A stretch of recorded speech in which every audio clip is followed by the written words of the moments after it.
So hello what's up, welcome back to our channel. तो आज हम देखेंगे कूलाम का नियम क्या है। तो बिना टाइम वेस्ट किए स्टार्ट करते हैं। कूलाम ने जो थे उन्होंने बताया था कि ये एक आवेश है, उसके कारण उससे कुछ दूरी पर स्थित आर दूरी पर स्थित किसी दूसरे आवेश पर कितना बल लग रहा है उसकी गणना करने के लिए एक नियम दिया था। वो नियम देखेंगे, पहले लिख लेते हैं। कूलाम जो थे, कूलाम ने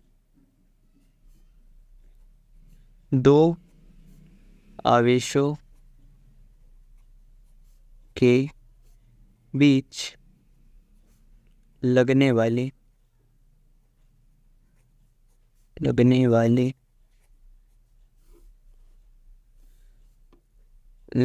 ठीक है।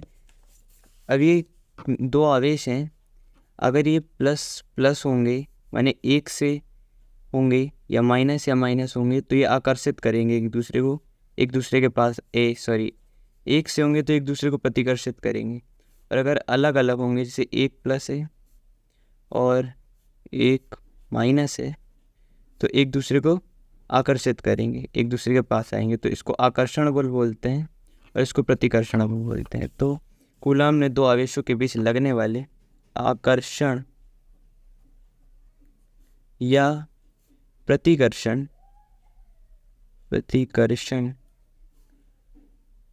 बल की कूलाम ने दो आवेशों के बीच लगने वाले आकर्षण या प्रतिकर्षण बल की गणना करने के लिए एक नियम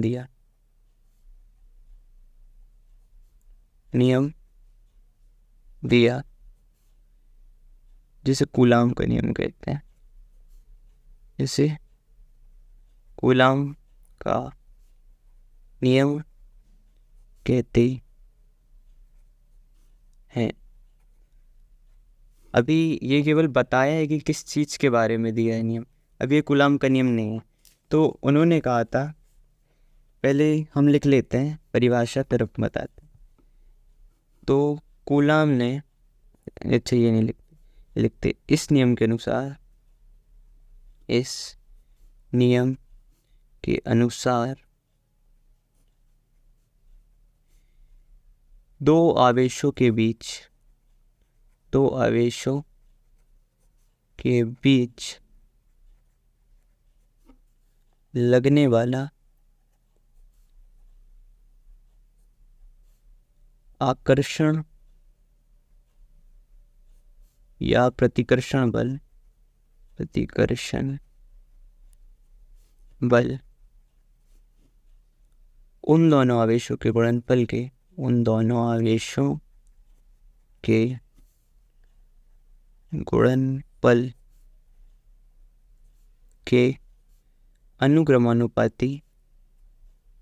अनुक्रमानुपाती अभी मैं समझा रहा हूँ, एक मिनट। अनुक्रमानुपाती तथा उनकी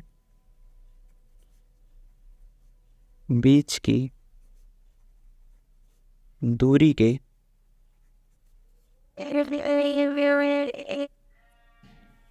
वर्ग के व्युत्क्रमानुपाती होता है।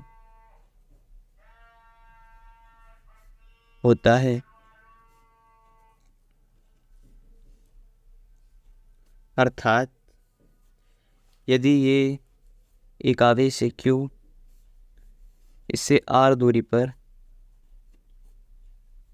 कोई आवेश रखा है,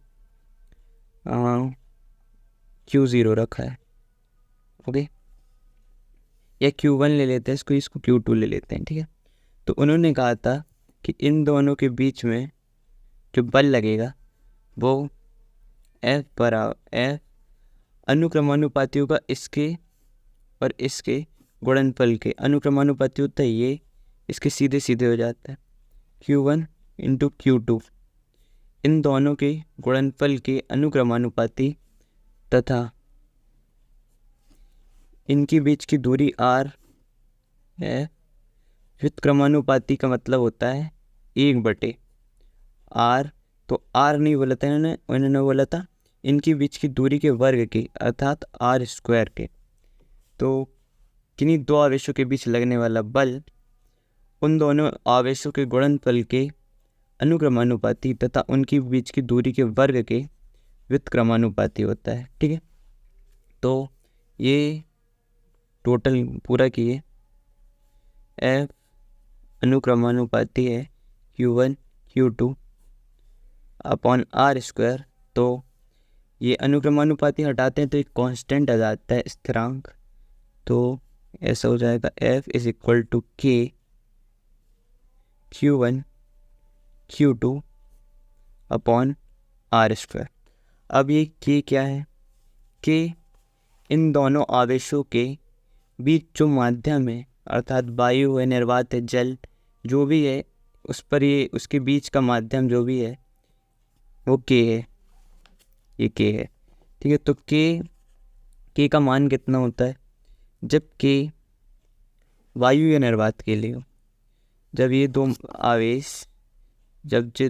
दो आवेश वायु या निर्वात में रखे हों तो तब होगा वायु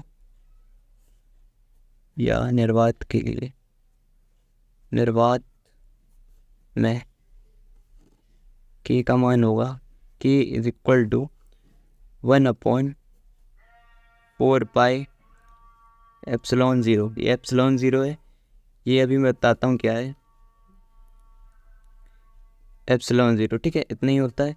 और इसका मान होता है 9 × 10⁹ 9 × 10⁹ ओके। और जब ये दो आवेश वायु और निर्वात के अतिरिक्त किसी और कहीं और रखे हों तब ये हो जाता है वायु या निर्वात के अतिरिक्त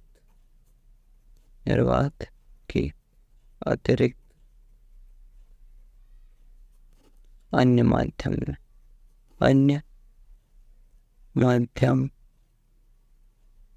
में।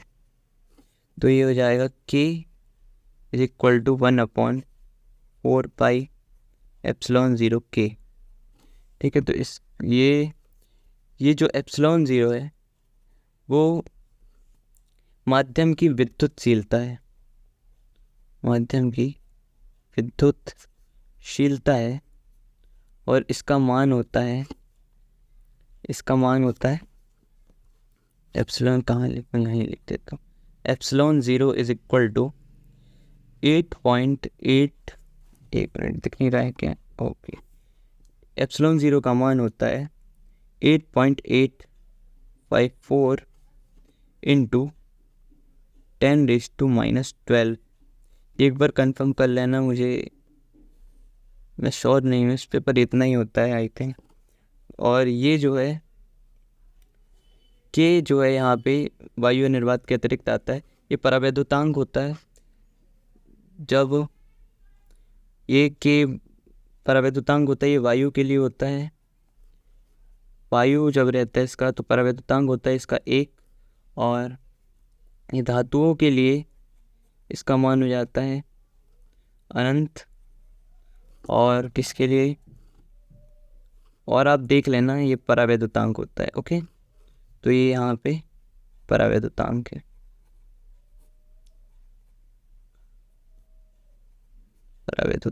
ओके। तो इसका जो मान अब पूरा निकल के आया है वो हम यहाँ लिख देते हैं, क्योंकि अब हमारे पास जगह बहुत कम है। तो हम यहाँ पे लिख देते हैं लास्ट में जो निकल के आया पूरा वायु निर्वात के लिए F is equal to 1/4 epsilon 0 Q1 Q2 upon r²। अगर कोई वायु निर्वात के लिए कोई के अतिरिक्त कोई अन्य माध्यम हो तो यहाँ पे K लगा देना। ये स्मॉल K है और ये कैपिटल K है, इन दोनों में अंतर आप रखना। ये अपना निकल के आया लास्ट में। तो बस इतना ही था, आप एक बार स्क्रीनशॉट ले लीजिए अगर आपको लेना हो तो।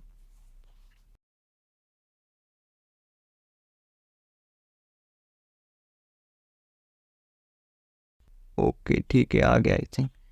तो बस इतना ही था। अगर आपको वीडियो अच्छी लगे तो लाइक कर दीजिएगा, और इसी तरह के टॉपिक के लिए बने रहिएगा, चैनल पर सब्सक्राइब कर दीजिएगा। मिलते हैं नेक्स्ट वीडियो पे, तब तक के लिए टेक केयर, बाय बाय।